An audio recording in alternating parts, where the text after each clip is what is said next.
Rediscovering Self is a podcast that addresses the daily ramblings of the mind and talks about what influences the way we think and how we can cope in an ever changing world. This podcast is brought to you by Amrutam, an Ayurvedic lifestyle brand and wellness community.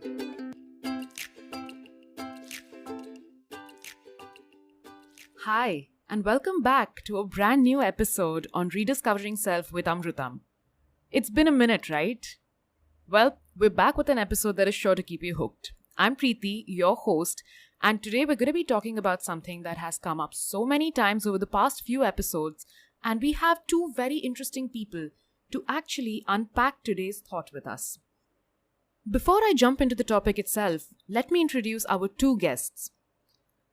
Anushka Kelkar has spent the last 2 years building Brown Girl Gazing, a virtual space for South Asian women to openly talk about gender-based violence, beauty standards, and unlearn shame together. Post a stint at India's largest strategic philanthropy organization, Dasra, she co-founded Therapize with Aviva.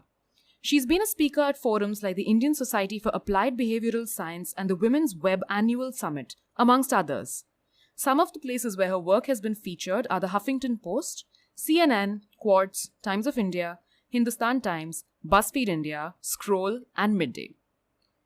Aviva Bhansali is a researcher and a mental health advocate. After pursuing her Bachelor of Arts degree in Economics and Psychology from Claremont McKenna College, she worked on product innovation, content curation, and program delivery at Aon, the largest human capital consulting firm globally. Post this, she joined Dasra, India's largest strategic philanthropy organization, and advised on topics ranging from child protection, education, and health across the social sector, post which she co-founded Therapize. Therapize is redefining the way people engage with their mental health care every single day.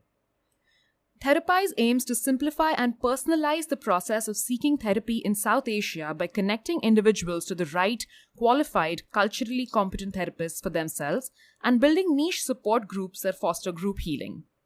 Hi Anushka, hi Aviva. It is so nice to have you guys here. We at Amrutam are super thrilled to be able to host you for this episode, and we're also really excited about the thought that we're going to be talking about today.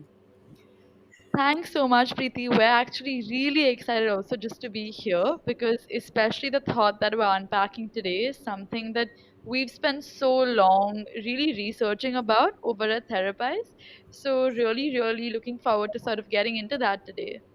I want to really get right into this because this is a topic that has come out so many times in our previous episodes. I've spoken to so many different professionals on this podcast here, and one thing that has really stood out is that there's this pressure that we feel, to be completely self-sufficient, completely self-reliant, and something that leads to is that it gets really difficult to reach out and ask for help, whether it is in terms of therapy, whether it is just, asking someone else to help out with a basic task. But that very act itself becomes so challenging. And I think it is so exciting that we're going to be diving into this one today. So I'm going to just directly ask you guys, why is this so hard? Why is asking for help so difficult? So thanks, Preeti. That's such a relevant question. And I think, when we started Therapize, what we did is we really wanted to understand what the gaps in the space are, right? So we kind of disseminated a survey to around 500 people, just trying to understand what really are their what are the gaps, right, when it comes to seeking therapy, what's really stopping them from seeking therapy. And while something that's really spoken about quite a bit is the stigma, right, around mental health and seeking help, etc., while that's a huge one, another thing that at least we found through our survey is also that the process of seeking therapy is broken, so, and that's something that's not spoken about as much.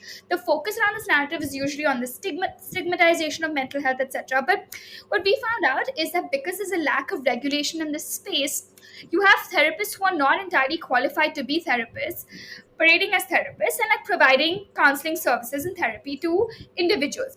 What happens then is a lot of individuals tend to have bad experiences with, say, a therapist, and then they don't have as much incentive to continue their journey with therapy. The other part of it is there's almost like this demand supply mismatch, right, when it comes to seeking therapy. There are a lot of qualified therapists, but then they are not getting access to clients, right? Or the clients are not getting access to therapists because they don't know where to start. And I think so what we found out, what we kind of the conclusion that we arrived at is that it's twofold, right? And the problem is, of course, addressing stigma. But the other reason it's so hard to seek help in India is because the process of seeking help in itself is broken. Where do you begin? How do you figure out who the right therapist is for you, right? Where do you even, how do you reach out to the therapist? Where do you find out information? How can you believe that, okay, you can trust this therapist that you're going to potentially seek therapy with? So there are a bunch of kind of process gaps that are really also stopping people from seeking therapy. Actually, one thing that I would remember, I was speaking to a therapist, one of our therapists, and she mentioned that she was actually so surprised that after we launched Therapies, she was so surprised in the spike in like client referrals that she saw. And she's like, what she also noticed is not that people do not want to seek help. They are, a lot of people are open to seeking it, but they didn't know where to begin. And then when Therapies happened, I think they had a platform, right, to be like, okay, this is where I can now go to seek help. Just adding one more layer to that, I think when we began Therapize, something else that we noticed was that because all of us live in South Asia and many of our cultural norms and traditions are obviously rooted in South Asian culture, in South Asian culture, we make a lot of space for positive emotions, for celebration, to talk about love in some ways, we have a lot of gestures of love that are embedded into our everyday, like your mother might casually bring you a bowl of fruits, and that's something that you don't see in other cultures, maybe. But at the same time, we don't have that much tolerance or space for emotions that are perceived as negative or emotions that are perceived as not being grateful. And that toxic positivity really, really then comes in the way of people, even kind of on the most basic level, allowing themselves to ask for help, right? So, exactly what Aviva was saying around that cultural stigma piece, when that ties into also a broken system where you don't even know where to begin if you wanted to seek help, essentially then on a larger level what that means is that individuals just don't reach out when things are not going well. They keep it to themselves and hope that it'll pass. Right. I think that makes a lot of sense, that there are two parts to this that we have to be looking at. One is accepting itself that, it's okay to seek help. And the second is to understand how to seek help. And I think with Therapize, you guys are really doing a great job of bridging the gap on the second piece, right? Like when someone has decided to seek therapy, they at least know how to go about it. But even to get to that point, as someone who wants to seek therapy and has realized I need to get help, I need to still realize that I can ask for help. And that's one thing that I don't think we have like a best practices or so to speak to crack, right? Like that's one thing that is so difficult for someone as an individual to do, to even understand. Like you said, it is so stigmatic to to accept that I need to seek help, that I can't do everything by myself. So, like you rightly said, Anushka, like in South Asian families specifically, like we don't talk about the negative side of things. Those are just, treated with a be positive, look on the bright side of things. And celebrations are beautiful and wonderful in South Asian families. But when it comes to really working on the mental well being of a person, how equipped are we? So, there are like a lot of factors that go into, just trying to find that thing within ourselves that, it is okay to seek help. So, what do you think these factors are? If we can maybe if we can maybe like just point them out or say them out loud, so that anybody listening here, subconsciously they may not have realized it, but maybe this can help in some way, that that this thought that I've been having is not completely normal, and this is why I need to actually go out and seek help. I think to begin with, the first sort of gap that we found through our research, and every day we talk to so many people who are considering therapy, and what we've heard from them the most really has been very often people will say, I feel like I don't have any purpose. I feel like I don't know what I'm doing. I don't know why I feel so upset, but I don't even know if I deserve to get help. And I think on that most basic level, especially actually amongst Indian women, what we've seen is, at some level we're ashamed, but also in addition to that, we sort of don't even believe that we deserve to get that help, right? So if there's someone listening to this right now who's kind of been grappling with a couple of bad days, maybe bad months. It's been a really hard year for so many of us, right? I think that one of the biggest learnings we've had at Therapize is that there's really no quantum objective measure as to this is a particular point at which you are allowed to seek therapy or you are allowed to get help. It's so varied and it's so personality specific, right?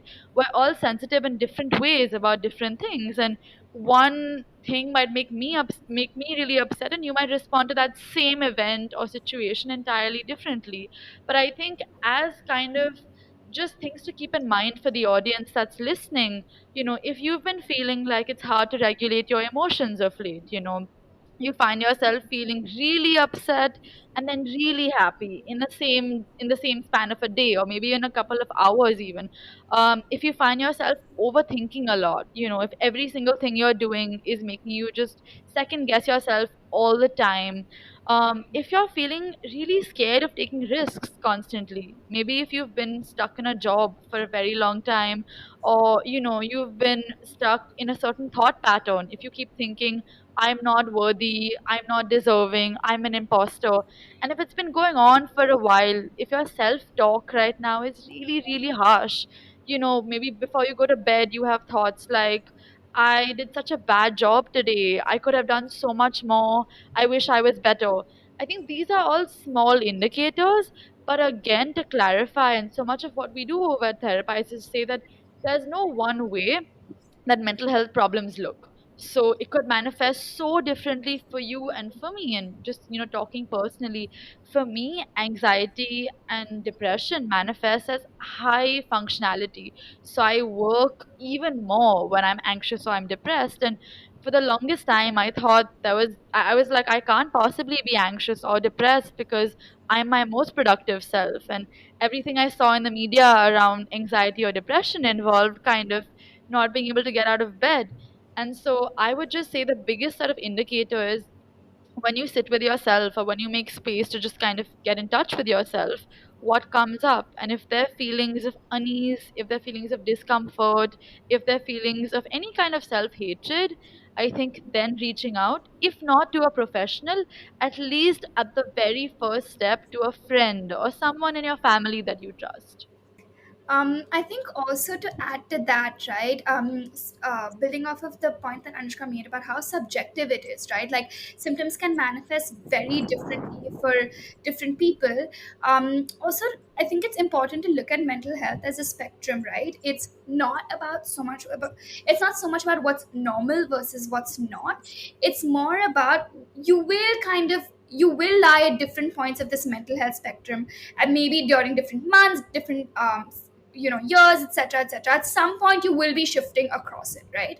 So I think it is to kind of, like Anushka mentioned, listen to how you're talking to yourself, but also I think it's more, even what we do, a lot of what we do at Therapize is redefining the way you engage with your mental health, right? So even if you are someone who just wants to explore yourself better, understand what your triggers are, that's also a great point at which you should potentially consider therapy. Because I mean, we all come with our insecurities and our baggage, and it's important to unlearn some of that. And especially in the South Asian culture, there's so much conditioning that we've grown up with, and it's really important to explore how that affects how we are as people, our behaviors, our thoughts, feelings, etc.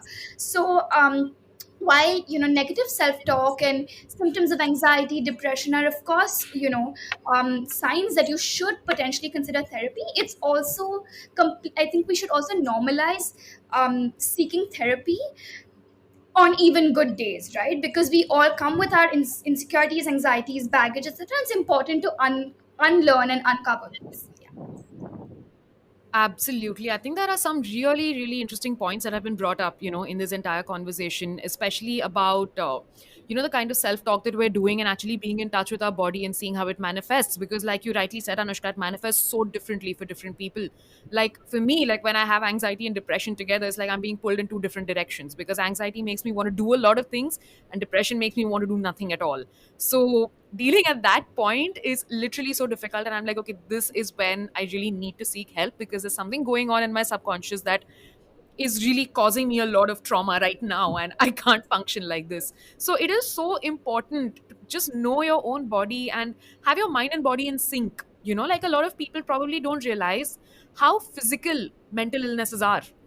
Like they are not completely mental because they manifest so physically. So I think that was a very, very, valid point that was brought up over there. And Aviva, I think something that you touched on was so, I can't even stress on how vital it is to address what you mentioned about social conditioning from our childhood itself, because these are beliefs that are programmed into us.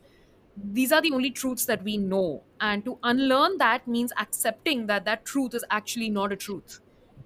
And doing that itself is such a massive thing, right? So like, how in okay, now I actually want to talk about personal experiences, if you are okay with that.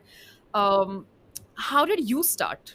Because how did you realize that your truth wasn't the entire truth, and that you had the option of seeking help, whether it was asking a friend or a family member, or whether it was taking the decision to go to a professional? I decided to seek therapy. I started out with the process when I think as someone I studied psychology in college, and I think I've always been super fascinated by just how and why we behave the way we do.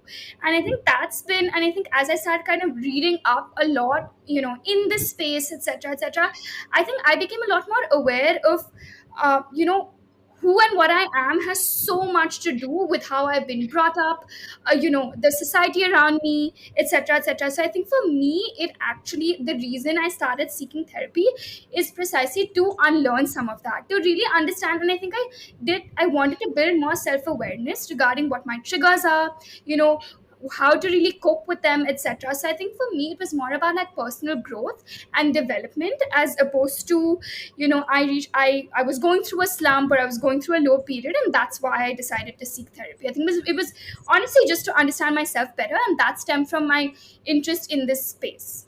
Yeah. For me, I think it was a bit different in the sense that I first went to a therapist in my second year of college, no, my third year of college. And what I remember very vividly was I was going through a really difficult time. And I remember waking up one morning and just reflecting on my life at that point and thinking to myself, I really dislike who I am. I dislike everything I'm doing. And there are all these people around me that keep telling me that they love me or that they see worth in me, but I absolutely don't see it in myself. Um, and I think it was some kind of like slap in the face where I was almost just like, it felt like there were two bridges at that point, and one kind of carried me over to a life that I'd been living already, where I was highly productive, highly functional, externally achieving, rewarded for it, but the rewards all felt empty. And the other path just felt extremely daunting. But I think something in me snapped where I was like, life has to be more than just working towards something and then feeling even more empty. I think that's where really I began. And that for me really allowed me to unpack my own motivators, I think. And just understanding, is this part of me which is celebrated something that I even like about myself, or is it a defense mechanism that I have just built with time that now people reward me for but I don't really like about myself? So that's kind of how I began. And that took a couple of, I was with that therapist for a couple of sessions, and then I was like, okay, I think I've got enough knowledge to work with. And actually last year I began somatic therapy, because a lot of the work that I do on another project, Brown Girl Gazing, is around just the body, right? And I felt like if I was showing up to spaces and just talking about the mind body connect, I wanted to experience that myself.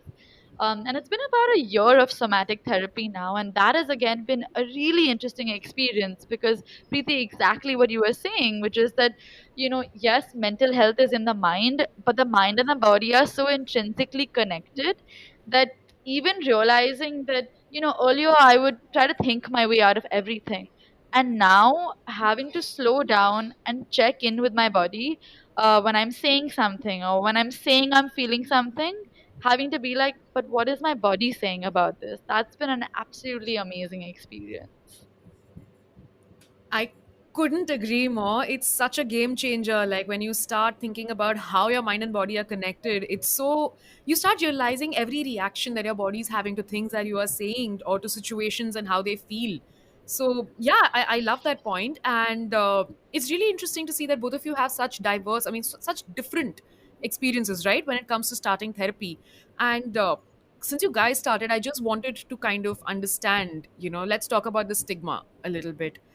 How easy or difficult was that decision for you? Like, I'll give my example. When I was struggling with anxiety, which at that time I didn't know was a chronic anxiety disorder, and I was depressed at the same time, I did not think that I could, I thought that seeking therapy was probably like I've given up on my life, that there's something wrong with me and there's something broken, because that is what we are told. That is what we've been growing up with, that, oh, she's mad, right? Like, that is the first thought that comes to mind. And I was like, I don't know how I can tell my family this, because they're not going to be okay with it. Like, they're going to think something's wrong with me. And even I thought something was wrong with me. But what has changed, like in the 1.5 years that I've been in therapy, is that I've accepted that I needed help and I'm getting better. So technically, not seeking therapy is the problem. It's not the fact that I'm seeking therapy. That is actually a step to recovery. So just moving from stigma to undoing that itself was major growth for me. How was that for you? Like, when was that point where you decided that, okay, I can seek help and there's nothing wrong with it? I think personally, I don't think I feel like I was not open to seeking help, or I don't think it took me too long to accept that. I want to seek help, and I think I was very open to the process. But then, very honestly, when it comes to talking about it to other people, I think that still took me a while to be like, hey, I'm going to therapy. I think I was okay with it personally, but still, either talking to family or friends. I think a very few kind of close set of friends knew about it. But and I think now I try to very actively tell people, because I'm like, hey, co-founder of Therapize, I should be, I want to kind of advocate and like really internalize what we're trying to put out there. But it's still tough, honestly. It's not like um the stigma, for sure, at least when it comes to like talking about it in society, or like being like, hey, I need help, or I'm going to seek therapy, I go to therapy. It's definitely still a conversation that I think I hesitate bringing up, or at least sharing with just even like friends or family. Yeah, I think that's still somewhere I definitely find myself holding back. Yeah. Yeah, I mean, completely. I think Aviva and I joke about this a lot sometimes, where like we literally started a whole business to connect more people to therapists and get more access to like psychoeducation tools. But when we're talking to extended family or people we don't know, it still somewhere feels awkward at some level, which sucks. I hate that. And I mean, like she said, even for me, I'm constantly trying to push myself to tell people that I don't know even that I go to therapy regularly, and that's not a weakness, that's a strength. But my personal experience of first beginning therapy was extremely dramatic. I thought my whole life was ending. I was convinced. I think I just grew up thinking that there are two types of people in the world. Either you're okay and you're cruising, you're living the good life, you're really smart, you're very accomplished, or you're not okay and everything is a struggle. And I feel like very early on, and the more people I talk to, the more I feel like in South Asian cultures, that binary is something that you internalize very early on. Like your parents tell you at a young age, like, if you don't do your homework, you will be a failure. And so in your head, you start thinking, oh, there's a type which is a failure, right? And there's a type which is not a failure. Um, and I think for me, the biggest challenge in unlearning was actually moving past that binary to say we are all a failure and a success together. And going to therapy, or not going to therapy for that matter, also doesn't define who you are as a person intrinsically. I think seeing therapy not as an end goal, but as a modality, right? To just help you get to a different end goal. That really changed my relationship with how I felt about being someone that seeks therapy. Like now, when I talk to people about it, I no longer feel like, oh, there's something wrong with me, which is why I go to therapy. Exactly what you said, Preeti, in some ways. I feel like I want to get to know myself better and I want to feel better about myself. And that's work that takes a lifetime. So even if I'm not in therapy forever, as long as I'm committed to working with my own emotions, I think this is something that's valuable. So I think it was just that mindset shift.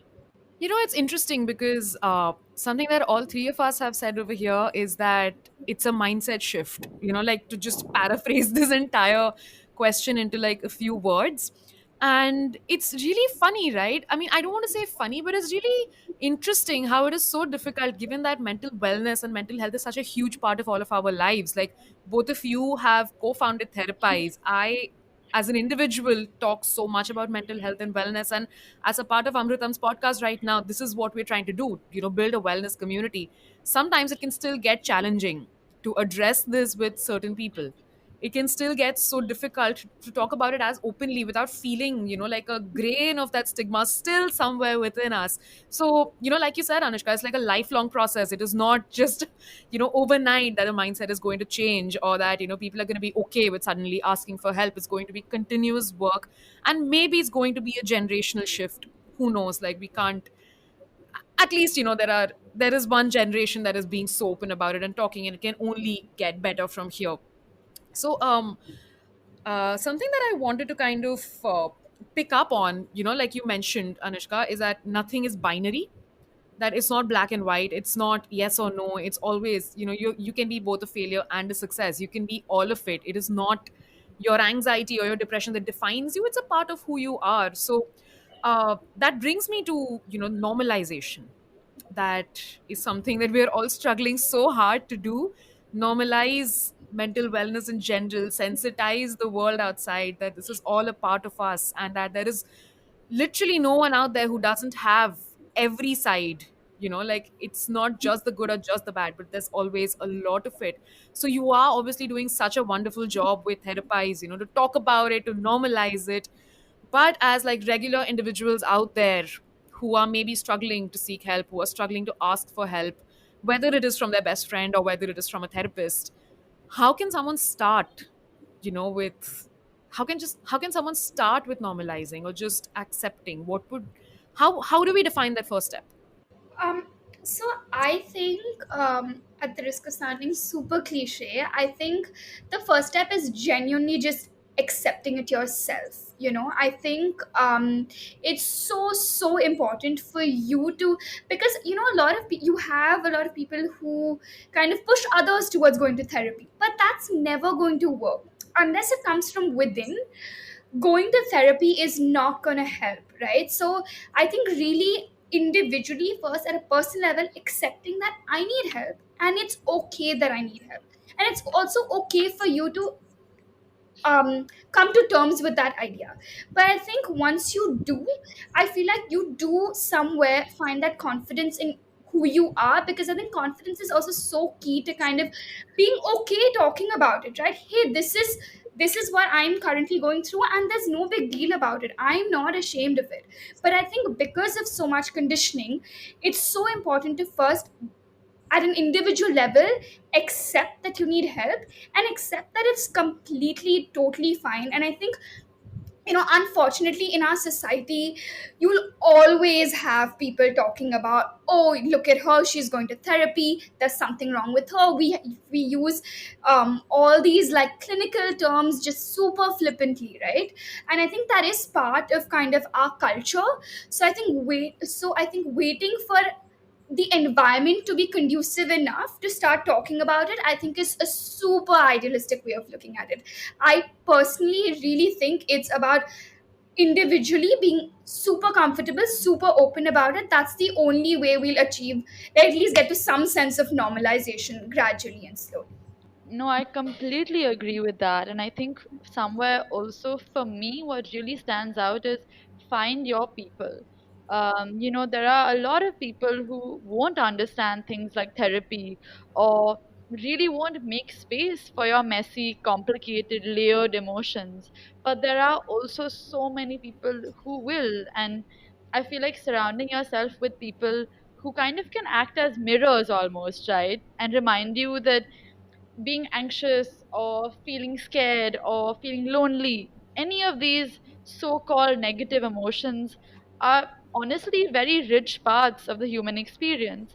And even if, say, in your regular everyday physical life, there aren't people around you that can do that for you, or if, say, you don't feel like there's anyone you can really open up to, I think take that extra step to find communities. So whether that is a support group through therapies, or that's listening to a podcast like this one, right, and kind of finding someone else who enjoys the same content as you, I think that can be a really powerful way to just begin, at least taking that first small baby step towards seeking help.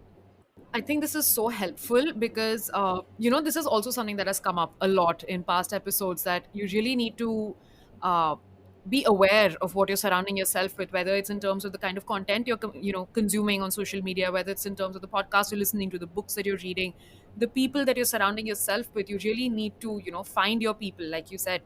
And one very interesting thing, Aviva, that you mentioned is that we can't keep waiting for the world to be conducive for these conversations, because ultimately we're making up that world, and maybe one way that we can create that ourselves is by being a part of it. So we are making our own environment. We are kind of the ones who are talking about this now, so maybe that's going to help towards normalization. And it's like what both of you said, it's like it ties together.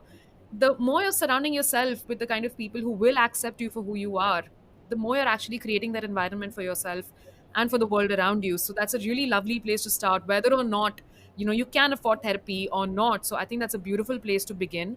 And I think that there's been so much to take away from this conversation in terms of just normalization and just starting off and just understanding yourself. It's been absolutely enlightening, and I really hope that it helps anybody who's listening to this right now. I think it will. So do you guys have anything more to add, anything that you want to leave our listeners with? I think one last thought on my end is just that this one Brene Brown quote that I personally keep coming back to, which is that shame can't exist where there's belonging. And I think about that a lot, where I think about how so many of us find ourselves in situations or stuck in thought patterns where we really and truly, at our core, believe that no one else in the world has ever felt this way, right? And if there's someone out there right now listening to this, feeling like this, I would just encourage them to take that first step, which feels like the scariest, but look for one person or one piece of content or just anything around that reassures you that you're not the only one. And I think it gets much easier that point onwards. I think one thing I'd also just like to add, as just kind of a concluding thought, because we spoke about mindset shift a lot, right? I think one way to look at it is like viewing the journey, or like the journey of seeking therapy, as something that you're doing to heal yourself, right? It's not something that you're doing because, not something that you're engaging with because you're weak and you need help. It's kind of you investing in yourself because you recognize that there are a bunch of factors that are kind of at play when it comes to how your mental health struggles manifest, right? So you are kind of taking that step forward to heal and unlearn that, and I think that is something to be so proud of. I think that that realization is so important, and I think it's something that people people almost, again, like, there's so much shame around it. Why are we talking about someone needing help? It's about someone, almost, I think it's you need to look at it also as self growth, right? You're unlearning some of that and you want to heal from it to become a better version of yourself. A better version of yourself, not just for yourself, but for everyone in your life. Like, if you go to therapy, you're not just changing your behavior patterns, you're going to affect every single person you interact with. And I feel like if that's not motivating enough, then, like, I don't know what is. No, I love it. I think that's beautiful. We're going to look at this as growth from now on. We're going to look at it as self improvement and not seeking help, because whatever we might be going through, none of us are broken. It's all a part of us, and we're whole as we are. We're just trying to be a better version of ourselves. And I think these are some beautiful thoughts to be leaving our listeners with. Anushka, Aviva, thank you so much for taking out the time and being here and talking about something as important as this. as important as this. It's been wonderful having you here. Thank you so much once again. Thank you, Preeti. It's been lovely. Thank you so much, Preeti. To our listeners, this has been one gem of an episode. You can listen to it now, but save it if you want to hear it later and you need like a little bit of motivation to actually go out there and do your thing. This is Preeti. I'm going to be signing off and I will see you once again super, super soon. Until then, take care, stay safe, and I hope you're having a beautiful day today. Bye bye.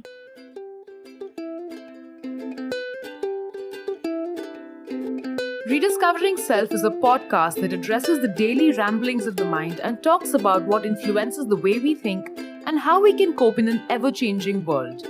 This podcast is brought to you by Amrutam, an Ayurvedic lifestyle brand and wellness community.